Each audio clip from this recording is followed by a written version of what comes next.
యెహోవా నీ దేశమందు వర్షము కాని కాలమందు వర్షాన్ని కురిపిస్తాను. నీవు చేయు కార్యమన్నిటిని యెహోవా ఆశీర్వదించును. ఆకాశము నుండి తన మంచి ధననిధి తెరుస్తాడంట. ఏం తెరుస్తాడంటమ్మా? ధననిధి అంటాడు. మనమంతా అనుకుంటా ఉంటాము ధననిధి కురిపిస్తాడంట దేవుడు. మనం అనుకుంటాము ఏమనంటే దేవుడు డైరెక్ట్గా దబ్బిస్తాడేమో అనుకుంటాం. కాదు, కానీ యెహోవా మాట మనం గైకొంటే, యెహోవా మాట మనము ఆచరిస్తే, యెహోవా మాట వింటే ఆయన ఏం చేస్తాడంట? ఆకాశం నుండి ధననిధిని కురిపిస్తాడంట. అంటే మీ ఇంట్లో ఎప్పుడూ సమృద్ధిగా ఉంటుంది. హల్లెలూయా, హల్లెలూయా. కాబట్టి మనము సమృద్ధిగా ఉండాలంటే ఏం చేయాలా? యెహోవా మాట వినాలి. మళ్ళీ ఏం చెప్తున్నాడు? నీవు అనేకులకి అప్పు ఇస్తావా కానీ అప్పు తీసుకోవు. అనేక జనులకి అప్పు ఇస్తావు, నువ్వే అప్పు ఇస్తావు కానీ అప్పు తీసుకోవు. ఎందుకని? దేవుడు నీతో కూడా ఉండాలి. దేవుడు నీతో కూడా ఉండాలి. మన ఇంట్లో మనకు దేవుడు ఉండాలంటే ఏం చేయాలి? మనము ఆదివారం దేవుని సన్నిధికి రావాలి. ఎవరు నేర్పిస్తారు? బయట ఎవరు నేర్పిస్తారో? ఎవరు నేర్పించరు. బయట దేవుని గురించి ఎవరు చెప్పరు, దేవుని మాటలు వినిపించరు. ఎంతసేపు వాళ్ళు బతుకు కోసం వాళ్ళు చెప్తూ ఉంటారు. ఏమంటే నా కొడుకు ఇంత తోడు, నా మనవరాలు ఎట్లా వాళ్ళు, నా మనవులు ఎలాంటి వాళ్ళు, మేము ఇలాంటి వాళ్ళు, మా కుటుంబం ఎట్లాంటిది అని మన కుటుంబం గురించి చెప్తూ ఉంటాం కదా. దేవుని మాటలు చెప్పరు. దేవుడు ఎలాంటి వాడో చెప్పరు. గొప్పలు చెప్పుకుంటూ ఉంటారు. కొంతమంది పొగుడుకుంటూ ఉంటారు. నేను ఎలాంటి వాడిని, నేను గొప్పవాడిని, నేను ఉద్యోగస్తుని, నేను వ్యాపారస్తుని, నేను గొప్పవాడిని, నాకు కార్లు ఉన్నాయి, నాకు మిద్దులు ఉన్నాయి అని చెప్తూ ఉంటారు. కానీ దేవుని మాటలు ఎవరో చెప్పరు. దేవుని సన్నిధికి వస్తేనే దేవుని మాటలు నేర్చుకునేదానికి. దేవుని సన్నిధికి రావాలి మనం. మన వాళ్ళు అనుకుంటారు దేవుని సన్నిధికి ఎందుకు పోయేది, ఇంట్లో లేదా దేవుడు అని చెప్తూ ఉంటారు. దేవుడు ఇంట్లో లేదా అనుకుంటారు. దేవుడు ఎక్కడ ఉంటాడు, కానీ దేవుని మందిరంలో ప్రశాంతత ఉంటుంది. దేవుని మందిరంలో దేవుడు నివాసం చేస్తాడు. హల్లెలూయా, హల్లెలూయా. కాబట్టి నీవు అనేకులకు అప్పు ఇస్తావు కానీ అప్పు తీసుకోవు అని దేవుడు సెలవిస్తుంటున్నాడు. కాబట్టి దాని కింద చదువుదాం. 13 నేడు నేను మీకు ఆజ్ఞాపించు మాటలన్నిటిలో దేని విషయంలోనూ కుడికి కానీ వెడమకు కానీ త్రొట్టిల్లినలా, కుడిమికి కానీ ఎడముకు కానీ త్రొట్టిల్లినా కానీ తొలగి అంటాడు. ఏం చెప్తాడు? తొలగి అంటే దేవుడు మాటలు వినకుండా లోకం వైపు చూస్తూ ఉంటాం మనం. వాళ్ళు మిద్దులు కట్టేసినారే, వాళ్ళు దేవుణ్ణి నమ్ముకోలేదే, వాళ్ళు మిద్దులు కట్టుకున్నారే. దేవుణ్ణి నమ్ముకోలేదే, వాళ్ళు బండ్లు తీసినారే. దేవుణ్ణి నమ్ముకున్నారే, మనమంతా నమ్ముకొని భ్రష్టులుగా ఉన్నామే. వాళ్ళంతా బాగా టీవీ చూసుకుంటున్నారు, వాళ్ళు సినిమాలు చూస్తున్నారు, వాళ్ళు బండ్లు ఉన్నాయి, వాళ్ళకి ఆస్తులు ఉన్నాయి అని వాళ్ళని చూస్తూ ఉంటాం. అందుకనే తిరగద్దు అంటాడు దేవుడు. చూడు, ఆ మాట రాయబడి ఉంది. చదువు. నేడు నీకు ఆజ్ఞాపించిన మాటలన్నిటిలో దేని విషయంలోనే కానీ కుడికే కానీ ఎడమకే కానీ తొలగి అంటాడు. మనం తొలగకూడదు. దేవుని మాటలే వినాలి. దేవునితో మనము నడవాలి. మనకి ఎన్ని సమస్యలున్నా దేవునితోనే నడవాలి. దేవుని విడిచిపెట్టకుండా మనం వెళ్తే దేవుడు మన కుటుంబాన్ని ఆశీర్వదిస్తాడు. హల్లెలూయా, హల్లెలూయా. మనోళ్ళు ఏమంటారంటే, నేను ఆడికి పోతేనే నాకు ఆశీర్వాదం రాలేదే, ఇక్కడికి పోతేనే ఇది ఆశీర్వాదం రాలేదే, దేవుణ్ణి మేము పుట్టిన మొదలుకొని నమ్ముతున్నామే, మనకు ఆశీర్వాదం రాలేదని చెప్తూ ఉంటారు. దేవుని మాట వినరు. చర్చికి వచ్చి నమస్కారం చేసి ముద్దు పెట్టేసిపోతూ ఉంటారు. దేవుడికి ముద్దు పెట్టేసిపోతూ ఉంటారు, కానీ దేవుణ్ణి ఆరాధించరు, దేవుని మాటలు వినరు, దేవునితో నడవరు. ఎంతసేపు అయినా దేవుని మాట్లాడుతుంటారు. ప్రభువా నన్ను ఆశీర్వదించు ప్రభువా అని చెప్తారు, కానీ దేవునితో నడవరు, ప్రార్థన చేసుకోరు. దేవునితో నడవరు, దేవుని మాట వినకుండా వెళ్ళిపోతూ ఉంటారు. ఆశీర్వాదం రమ్మంటే ఎక్కడి నుంచి వస్తుంది? ఆశీర్వాదం రాదు కదా.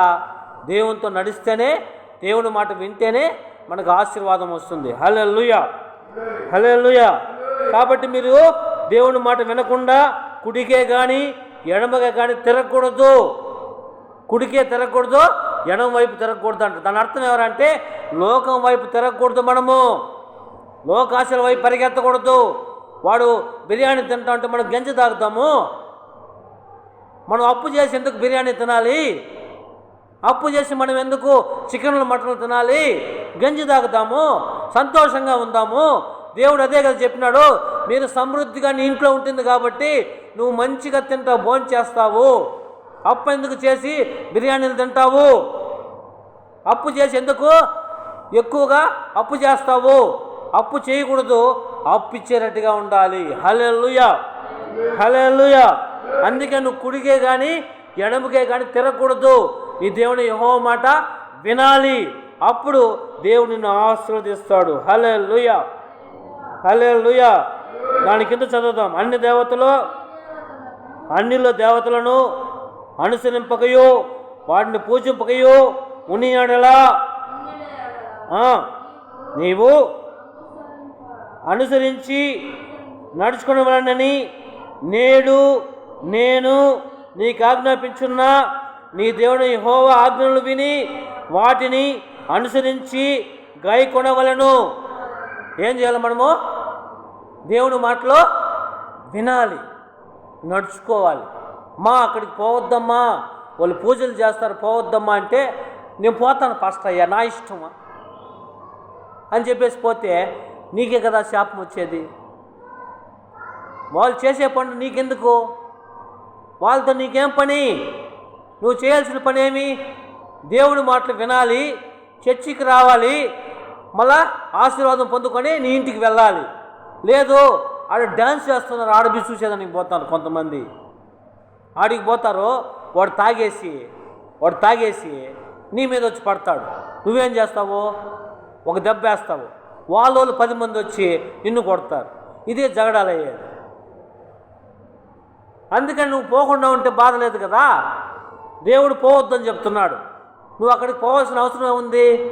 నువ్వు పోయినప్పుడు వాడు మంచిగా ఉంటే మర్యాద ఇస్తే మర్యాద మనం తీసుకోవచ్చు. వాడు తాగేసి ఉంటే నీ మీద పడతాడు. నువ్వేం చేస్తావో? ఒక దెబ్బ వేస్తావు. వాడేం చేస్తాడో? నన్నే కొట్టిందామని 10 మందిని పిలుచుకొని వస్తాడు నీ మీద జగడాలకి. నీ వాళ్ళు 10 మంది వస్తారు, ఇలాగ కొట్టుకొని పోలీస్ స్టేషన్ దాకా పోతారు.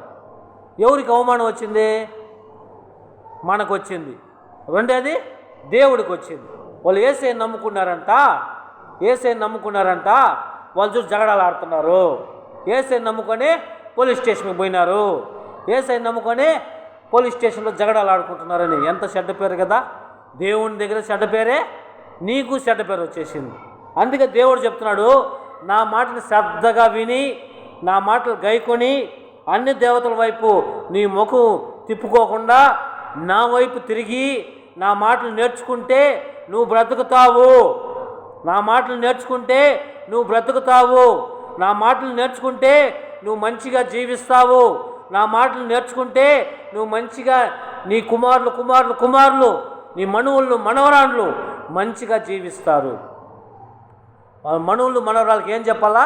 దేవుని మాటలో చెప్పాలి.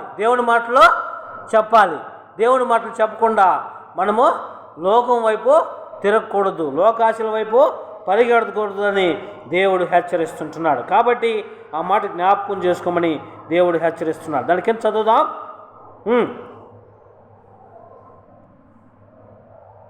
యెహోవా నిన్ను తలగా నియమించినా కానీ తోకగా నియమించడు. ఏం చేస్తాడంట? దేవుని మాట వింటే న్యాయాధిపతిగా ఉంటావు. యెహోవా మాట వింటే నువ్వు అధికారిగా ఉంటావు. తలగా నియమిస్తాడంట. ఏం చేస్తాడంట? తలగా నియమిస్తావు. తోక కాదంట, నువ్వు తల. నువ్వు అధికారిగా ఉంటావు. నీ వెనకాల 10 మంది వస్తారు, నీ మాటలు వింటారు. అయ్యో ఆయన మంచి చెప్తున్నాడు, ఆయన మంచివాడు అని చెప్పేసి గొప్పగా ఉంటావు. అదే నువ్వు దేవుని మాట వినకుండా తాగేసి రోడ్లో పడుకో అంటే, కుక్కలు వచ్చి మూతి నాకుతా ఉంటే సంతోషమేనా? సంతోషమా? దేవునికి ఇష్టమేనా అది? దేవుని మాట శ్రద్ధగా విని ఆయన దగ్గరికి వచ్చి నేర్చుకోవాలి, ఆయన మాటలు నేర్చుకోవాలి, ఆయన విధి విధానాలు నేర్చుకోవాలి. అప్పుడు నీ దేవుని యెహోవా నిన్ను ఆశీర్వదిస్తాడు. హల్లెలూయా, హల్లెలూయా. కాబట్టి దేవుని మాటలు మనము శ్రద్ధగా వినాలి, శ్రద్ధగా వినాలి. వింటే మన కుటుంబాలు ఆశ్రయించబడతాయి. దాని కింద చదువుదాం. తలగా నియమిస్తాడు కానీ తోగ్గా నియమించడంట. నీవు పైవాడుగా ఉందువే కానీ క్రిందవాడుగా ఉండవు. ఇందాక చెప్పాను, తలగా నియమిస్తాడంట. ఆ ఊరికి నువ్వు పెద్దగా ఉంటావు. ఎప్పుడు నువ్వు మంచిగా నడిస్తే, నువ్వే పోయేసి చెయ్యి చాపితే నువ్వు ఏడ పెద్ద మనిషిగా ఉంటావు? నువ్వు పెద్ద మనిషిగా ఉండమని దేవుడిని నియమిస్తే నువ్వే పోయి చెయ్యి చాపితే వాడే నా దగ్గర వచ్చి అడుక్కున్నాడు, వాడేం పెద్ద మనిషిరా అంటారమ్మా అంటారు. కాబట్టి మనము తలగా దేవుడు నియమించాలి, మనల్ని తోగ్గా నియమించడంట.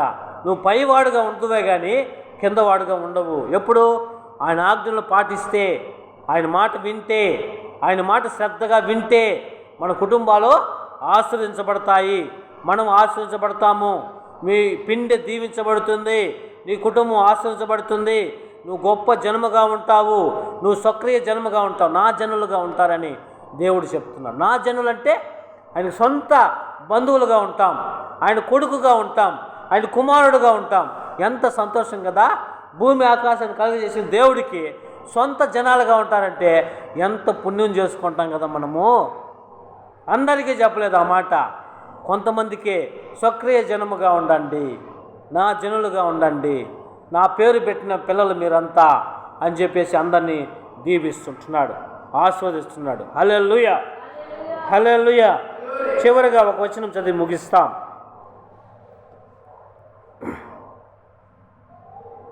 నలభై 47 చదువుదాం.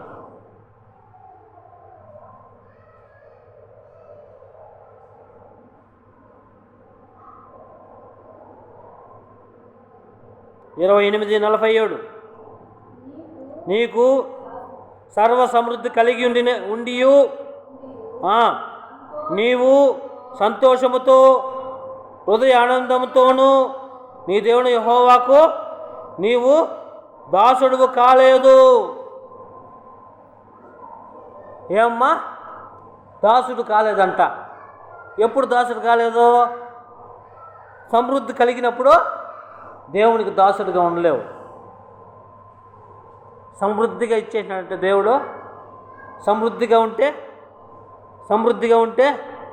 ఆశీర్వాదము, సమృద్ధిగా ఉంటే నీకు సర్వ సమృద్ధి కలిగి ఉండియు నీవు సంతోషముతోనూ హృదయ సంతోషముతోనూ నీ దేవుని యెహోవాకు నీవు దాసుడు కాలేదంట. సమృద్ధిగా ఉంటే దేవుణ్ణి విడిచిపెట్టేస్తారంట. సమృద్ధిగా ఉంటే దేవుణ్ణి విడిచిపెడతారు. సమృద్ధి కలిగితే దేవుణ్ణి మర్చిపోతారంట. ఎంత భ్రష్టులో కదా! దేవుణ్ణి మర్చిపోతారంట. సమృద్ధి కలిగితే దేవుణ్ణి మర్చిపోతారంట. కాబట్టి సమృద్ధిగా, అందుకే మనకి అప్పుడప్పుడు కొదవగా పెడుతూ ఉంటాడు దేవుడు. చదువు ఆ మాట కింద. కనుక ఆకలి దప్పులతోనూ వస్త్రహీనతతోనూ అన్ని లోపముతోనూ యెహోవా నీ మీదకి రప్పించు నీ శత్రువులకు దాసుడగుదువు.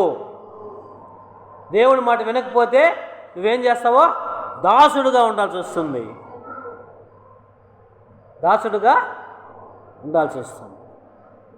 దేవుడు దూరం అయిపోతాడు, శత్రువులు ఎక్కువైపోతారు, శత్రువులకి దాసుడుగా ఉండాల్సి వస్తుంది.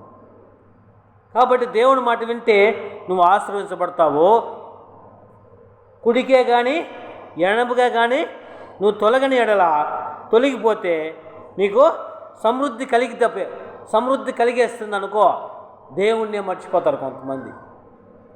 సమృద్ధి మొత్తం, ఇంట్లో డబ్బు ఉంది, ఆస్తులు ఉన్నాయి, పిల్లలు ఉన్నారు, కారు ఉంది, ఒక బంగ్లా ఉంది పెద్దది, దేవుని మర్చిపోయినారు. అప్పుడు ఏం చేస్తాడు దేవుడు? కోపం వచ్చి నీకు శత్రువులు ఎక్కువ చేస్తాడంట. వాళ్ళకు దాసుడుగా ఉంటావంటున్నావు. ఎవరికి? శత్రువులకు దాసుడు అయిపోతావంట. కాబట్టి నీకు దిన్నంటి ఆహారం ఈ ప్రభు అనేసి ఆయన దావీదు అడుగుతున్నాడు. రాజే, మహారాజు ఆయన ఎవరు? మహారాజు దావీదు. నాకు దిన్నంటి ఆహారం ఈ ప్రభువా అంటాడు. నాకు రోజు ఆహారం ఇయ్యి, నాకు ఎక్కువ ఇవ్వద్దు. ఎక్కువ ఇచ్చేస్తే యెహోవా ఎవడందును, తక్కువ ఇస్తే నేను దొంగతనం చేసి నీ నామానికి అవమానం తెస్తాను కనుక నాకు దిన్నంటి ఆహారమే అన్నాడు.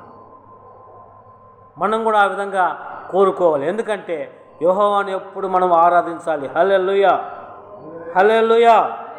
కాబట్టి ఆ మాట రాయబడి 47, నీవు సర్వ సమృద్ధి కలిగి ఉండియు నీవు సంతోషముతోనూ హృదయ ఆనందముతోనూ నీ దేవుని యెహోవాకు నీవు దాసుడు కాలేదంట. అన్ని సమృద్ధిగా ఉంటే యెహోవాకు దాసుడు కాదంట. నువ్వు దేవుణ్ణి మర్చిపోతావంట. మనం దేవుని మర్చిపోతామా? మరవకూడదు కదా. దేవుడు ఎంత ఇచ్చినా మర్చిపోకూడదు. దేవుని మాటలు వినాలి, దేవునితో నడవాలి, దేవునితో మనం సావాసం కలిగి ఉండాలి. మనకు అన్నీ ఇచ్చినాడు దేవుడు, కానీ మనం దేవుణ్ణి ఆరాధించడం లేదు. ఎందుకు ఆరాధించడం లేదు? హృదయ సంతోషం అంట. చూడు, ఆ మాట రాయబడింది. హృదయంలో సంతోషం అంట, హృదయంలో ఆనందం ఉందంట. అందుకని దేవుణ్ణి మర్చిపోయినారంట. దేవుణ్ణి మర్చిపోయినారంట. యెహోవా దేవుణ్ణి మర్చిపోయినారంట.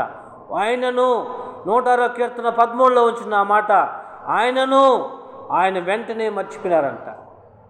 దేవుడు అన్నీ సమకూర్చాడు వాళ్ళకి అన్నం ఇచ్చినాడు. ఎడారిలో నుంచి వాళ్ళు నడిపిస్తున్నప్పుడు వాళ్ళ బట్టలు చినిగిపోలేదంట, మాసిపోలేదంట. వాళ్ళు ఎలా ఉన్నారో సమృద్ధిగా ఉన్నారు. వాళ్ళ చెప్పులు అరిగిపోలేదంట. ఎర్ర సముద్రం నుంచి వాళ్ళు వచ్చినప్పుడు, ఎర్ర సముద్రం దాటుకొని వచ్చినప్పుడు వాళ్ళ బట్టలు మాయలేదంట, వాళ్ళ చెప్పులు అరిగిపోలేదంట. పగటిలో మేఘస్తంభముగా, రాత్రిలో అగ్నిస్తంభముగా వాళ్ళు ఎంత సుఖంగా ఉన్నారు కదా, ఎంత సంతోషంగా ఉన్నారు కదా. ఆ సంతోషంగా ఉన్నప్పుడు దేవుణ్ణి శోధిస్తూ వచ్చారు. మాకు ఇప్పుడే మాంసం కావాలి. ఏం కావాలంట? మాంసం పెట్టు అని చెప్తే 6 లక్షల మందికి మాంసం తెలాలంటే మనం ఎన్ని మేకలు కోయాలి, ఎన్ని మనం కోయాల్సి వస్తుంది కదా. మాంసము కొయ్యాలంటే ఎంత సమస్య కదా. మాంసం కోయాలి, నాకు ఇప్పుడే పెట్టు మాంసము అని చెప్పి జగడాలు ఆడుతున్నారు. దేవునితో జగడాలు ఆడారు. దేవుడు ఏం చేశాడో, మోషే బాధపడద్దు, 6 లక్షల మందికి నేను భోజనం పెడతా, 6 లక్షల మందికి నేను మటన్ పెడతాను, చికెన్ పెడతాను, తినండి అని చెప్తే దేవుడు చెప్పాడు మోషేతో. మోషే పోయేసి అనేకులకు ప్రకటించాడు. 6 లక్షల మందికి ప్రకటించాడు. ఏమని? మీకు సమృద్ధిగా భోజనం నేను పెడతానని. సమృద్ధిగా భోజనం తిన్నారు వాళ్ళు. వాళ్ళ గుడారాల్లో చుట్టూ ఏం చేశాడో సమృద్ధిగా ఇచ్చాడు. ఏం చేశాడు? పూరేళ్ళు వచ్చి పడినాయంట. గుడారాల చుట్టూ పూరేళ్ళు పడ్డాయంట. వాళ్ళు కడుపు నిండా తిన్నారంట, హృదయ ఆనందంతో ఉన్నారంట, దేవుణ్ణి మర్చిపోయినారంట.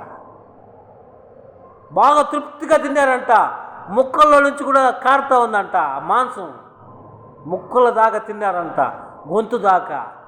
దేవుణ్ణి వెంటనే మర్చిపోయినారంట. మేఘం బయలుదేరింది లేండి అని అంటే, ఏం దేవుడియా నువ్వు?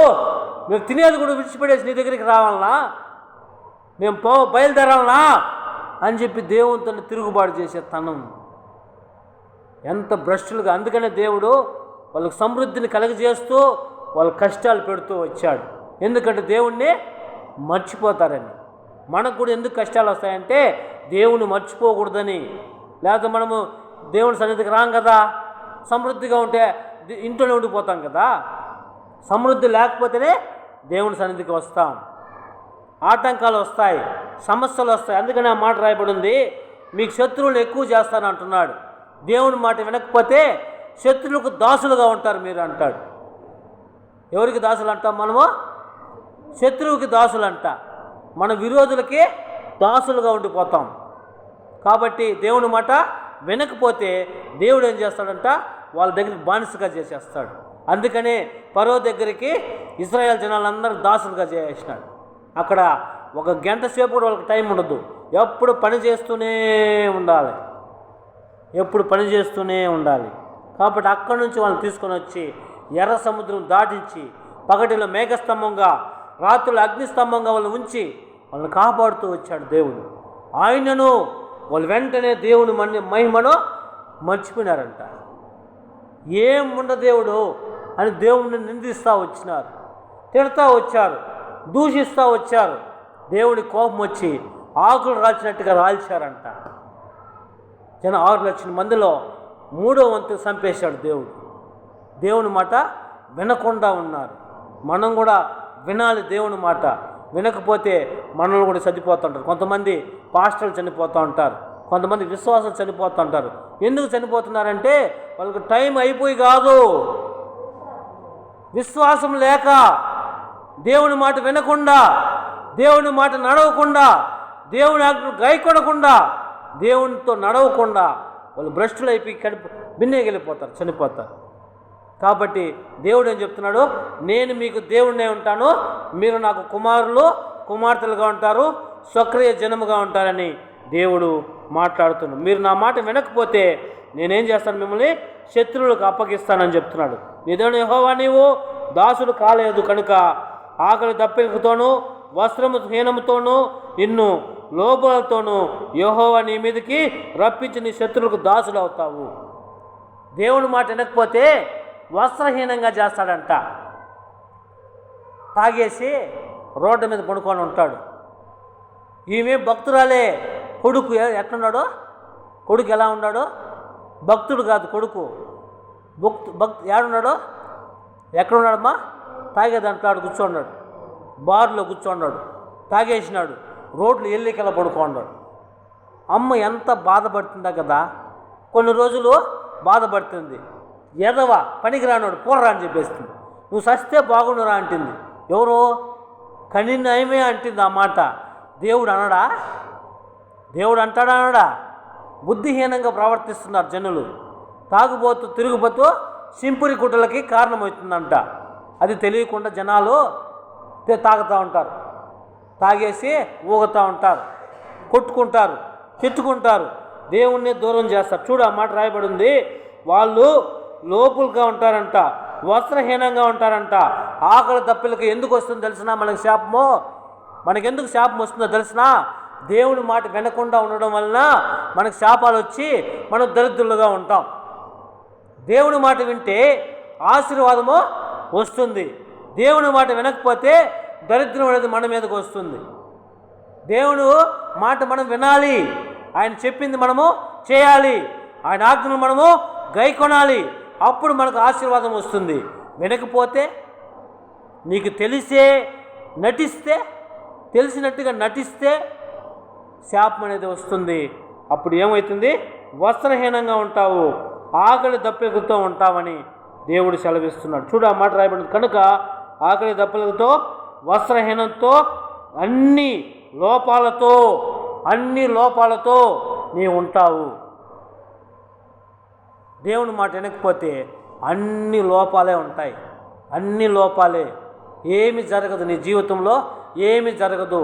యేసయ్య భక్తులే, అందరూ యేసయ్య భక్తులే, కానీ ఎవరు కూడా నాకు మంచి జరిగిందని ఎవరు చెప్పరు. ఎందుకని? లోపంతో ఉన్నాడు, శాపంతో ఉన్నాడు, పాపంలో ఉన్నాడు. ఇంకా దేవుని మాట వినడం లేదు. దేవుని మాట వింటే ఆశీర్వాదం వస్తుంది, వినకపోతే శాపం వచ్చేసి అన్ని లోపాలే. ఇంట్లో తాగే ఒక ఇంటి అయిన ఒకడు ఉంటాడు, కొడుకు చెప్పిన మాట వినడు, కూతురు చెప్పిన మాట వినదు, భ్రష్టులుగా ఉంటారు. కాబట్టి దేవుని మాట వింటే ఆశీర్వాదము మన ఇంటికి వస్తుంది, మన కుటుంబానికి వస్తుంది, మనతో కూడా దేవుడు. నువ్వు లోపలికి వెళ్ళినా బయట వచ్చినా నువ్వు దీవించబడతావు, ఆశీర్వదించబడతావు. హల్లెలూయా, హల్లెలూయా. కాబట్టి మనము దీవించబడాలంటే దేవుని మాట మనము శ్రద్ధగా వినాలి. దేవుని మాట ఏం చేయాలమ్మా? శ్రద్ధగా వినాలి. ఆయన ఏం చెప్తాడో అది వినాలి. మనము ఆయన సలహాలు మనము ఇవ్వకూడదు, మనము ఆయన సలహాలు మనం ఆయనకి ఇవ్వకూడదు, మనం ఆయన మాట వినాలి. కాబట్టి మనం దేవుని మాట శ్రద్ధగా వినాలని దేవుడు హెచ్చరిస్తుంటున్నాడు. ప్రార్థన చేసుకుందాం. దేవుడు మనం కుటుంబాలు ఆశ్రయించబడాలంటే నీ దేవుడిని యెహోవా మాట శ్రద్ధగా వినాలి. శ్రద్ధగా విని గైకొనాలి. అప్పుడు నీ దేవుని యెహోవా మంచిగా దేవుడు ఆశీర్వదిస్తాడు. ప్రార్థన చేసుకుందాం.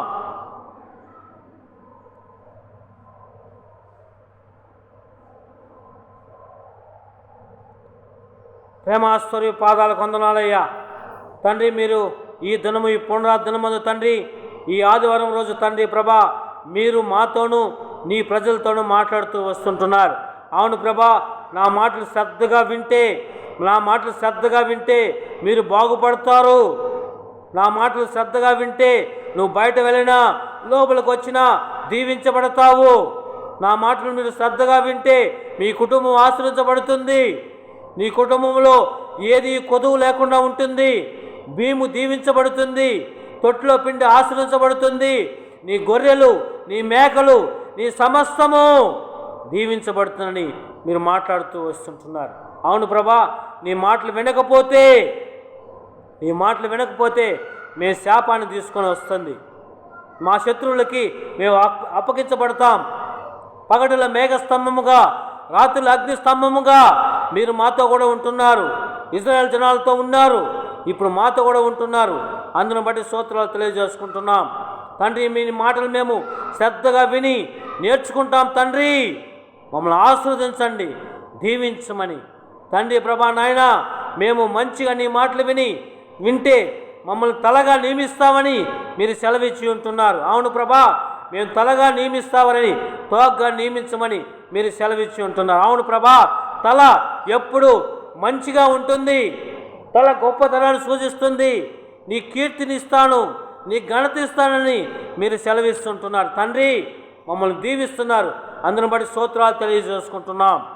మమ్మల్ని దీవించి ఆశీర్వదించండి తండ్రి. మీరు అప్పిచ్చే వాళ్ళుగా ఉంటారు కానీ అప్పు పొందుకునే వాళ్ళగా ఉండరని మీరు సెలవిచ్చి ఉంటున్నారు. అవును ప్రభా, మేము అప్పిచ్చే వాళ్ళగా మమ్మల్ని దీవించండి, ఆశీర్వదించండి తండ్రి. నీ మందిరానికి వచ్చిన ప్రతి బిడ్డని పేరు పేరున దీవించి ఆశీర్వదించండి. లైవ్లో ఉంటున్న ప్రతి బిడ్డని పేరు పేరున దీవించి ఆశీర్వదించండి. వాళ్ళ కుటుంబాలని ఆశీర్వదించండి, దీవించండి ప్రభా.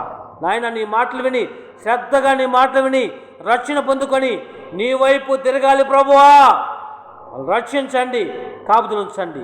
నీవే నిజమైన దేవుడు అని, రక్షకుడు అని, పాపాలు క్షమించే దేవుడు అని విశ్వసించి నీ వైపు తిరిగి తండ్రి ప్రభా ఆశీర్వాదాలు పొందుకునే బిడ్డలుగా మార్చండి ప్రభా. ఇది మొదలుకొని వాళ్ళ కుటుంబాలను దీవించి ఆశీర్వదించమని యేసయ్య నామములో అడుగుచున్నాం పరలోకన తండ్రి. ఆమేన్, ఆమేన్, ఆమేన్. నా ప్రాణమా దేవుణ్ణి సన్నిధించుము, నా అంతరంగమున్న సమస్తమా ఆయన పరిశుద్ధ నామమును సన్నిధించుము. నా ప్రాణమా యెహోవాను సన్నిధించుము, ఆయన చేసిన ఉపకారాలు దేనిని మర్చిపోకము. ఆమేన్, ఆమేన్, ఆమేన్. తండ్రి, కుమార, పరిశుద్ధాత్మ త్రియేక దేవుడు ఇక్కడ వాక్యం విన్న ప్రతి బిడ్డకి తోడై నీడై నడిపించి దీవించి ఆశీర్వదించునుగాక. ఆమేన్, ఆమేన్. హల్లెలూయా, హల్లెలూయా. అందరికీ వందనాలండి.